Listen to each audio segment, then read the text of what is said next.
Hi guys, இன்றைக்கி lunch என்ன அப்படின்னா ரைஸு, அதுக்கப்புறமேட்டு செட்டிநாடு ஸ்டைலில் ஒரு பெப்பர் மட்டன் குழம்பு தான் வந்து வச்சுருந்தோம். இதோட ரெசிபி வந்து நான் இன்னும் அப்லோட் பண்ணல நம்ம சேனலில். இன்றைக்கி நான் அப்லோட் பண்ணிடுவேன், நீங்கள் போய் செக் பண்ணி பாருங்கள். பார்த்துட்டு செஞ்சு பார்த்துட்டு எப்படி வந்துச்சு அப்படின்னு சொல்லிட்டு கமெண்ட்டில் என்னோட ஷேர் பண்ணிக்கோங்க. லாஸ்ட் டைம் வந்து பார்த்திங்க அப்படின்னா இதே செட்டிநாடு ஸ்டைலில் வந்துட்டு நான் சிக்கன் குழம்பு வந்து அப்லோட் பண்ணியிருந்தேன். இப்போ வந்து பார்த்திங்கன்னா அதே ஸ்டைலில் கொஞ்சம் டிஃப்ரெண்ட்டாக வந்துட்டு இந்த மட்டன் பெப்பர் குழம்பு வந்து செஞ்சுருக்கேன்.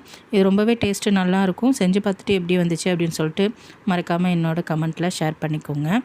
நம்ம நார்மலாக செய்கிற மட்டன் குழம்பு, மட்டன் கிரேவி அதை விடவே பார்த்திங்க அப்படின்னா இதோட டேஸ்ட்டும் சரி, இதோட அரோமாவும் சரி, நம்ம செய்யும்போதே அதோட அரோமா வந்து அந்தளவுக்கு ரொம்ப நல்லாயிருக்கும். என்ன தான் நம்ம டிஃப்ரெண்ட்டான மசாலாஸ் எல்லாம் யூஸ் பண்ணி வித்தியாசமாக நம்ம செஞ்சாலுமே நம்ம ட்ரெடிஷ்னல் முறைப்படி வந்துட்டு இந்த மாதிரி அரைச்சி ஊற்றி செய்கிற குழம்புக்கு டேஸ்ட்டு தனி தான்.